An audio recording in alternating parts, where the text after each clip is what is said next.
Welcome back. You're joining Sue and Graham on day 7 of our recent touring holiday of Brittany, France. In the last video, we were at the 13th century castle cum chateau of a domain de Cecchino, situated on the coast just south of Vannes. If you wish to watch that video, I'll put a link on screen now. Our next stop was Carnac, which has always been on my bucket list of places to visit, the reason being its world-famous megaliths or prehistoric standing stones. We found a fantastic park up just beyond Carnac itself, right on the start of the Quiberon Peninsula. As you can see from these drone shots, this camping cum park up site is huge and surrounded by water on both sides, making it a popular destination for kite surfers and beachgoers. It made a great location for us, being an easy drive to the stones, and also a great location for cycling, as we'll see later. That's us, just down there. Once we'd settled in, there was still time for a cycle ride. I naively thought we could make it all the way to the end of the peninsula by getting as far as Quiberon. In reality, the peninsula is about 9 miles long, and once we got onto the exposed side, we were battered by strong winds.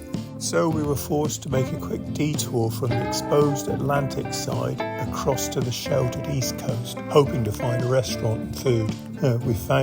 We did find several coffee shops and a couple of bars, but nowhere was serving food.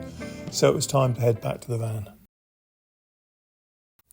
The next morning, up and breakfasted, we set off back to Carnac to see the giant megaliths.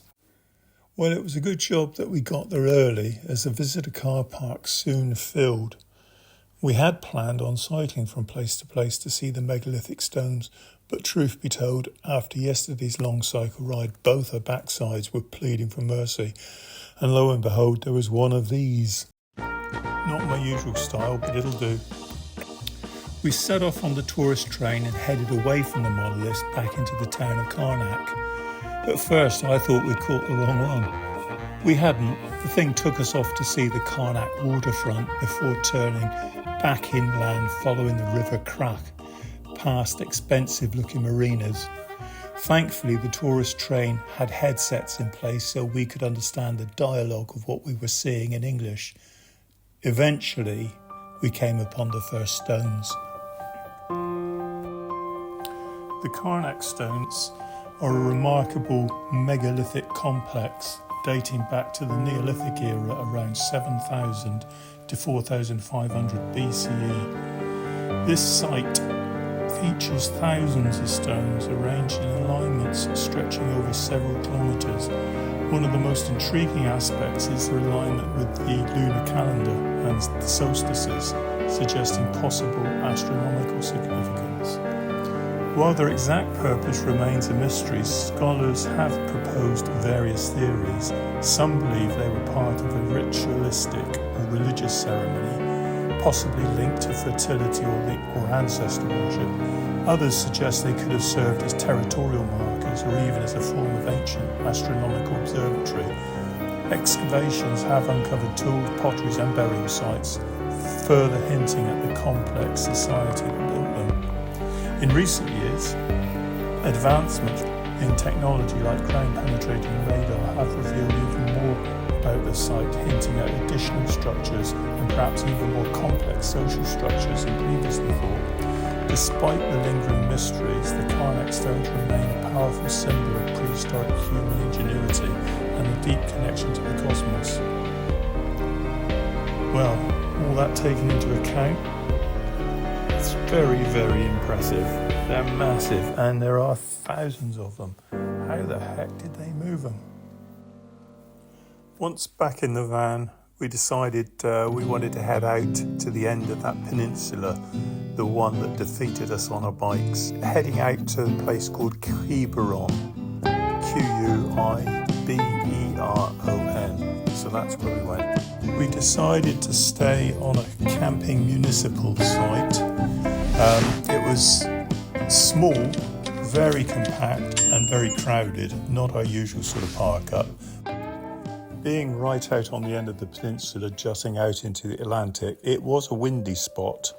And at night it was quite chilly, but obviously we were toasty warm inside the van. But there were spectacular views.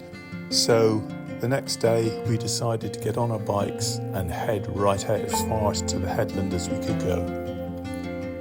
Having cycled as far as we could, or we were allowed, locked the bikes up, and then Shanks's pony, we walked the last half a mile or so.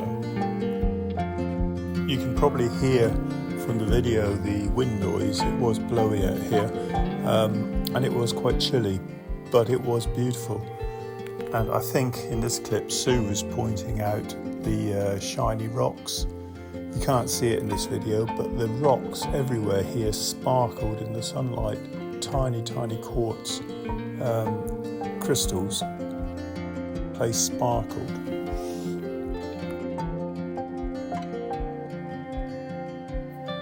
Then it's the walk back to the bikes, where we saw lots of people, lots of French people down on the rocks collecting mussels and other shellfish.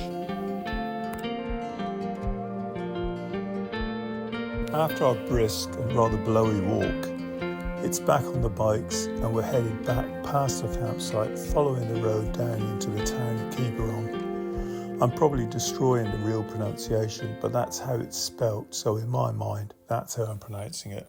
With the bike securely locked up in the market square, we spent a good few hours checking out the seafront bars, cafes and backstreet shops. It was such a lovely spot that we decided to spend a second night here. So join us in the next video when we leave the Quiberon Peninsula to continue our exploration of the Brittany Atlantic coast.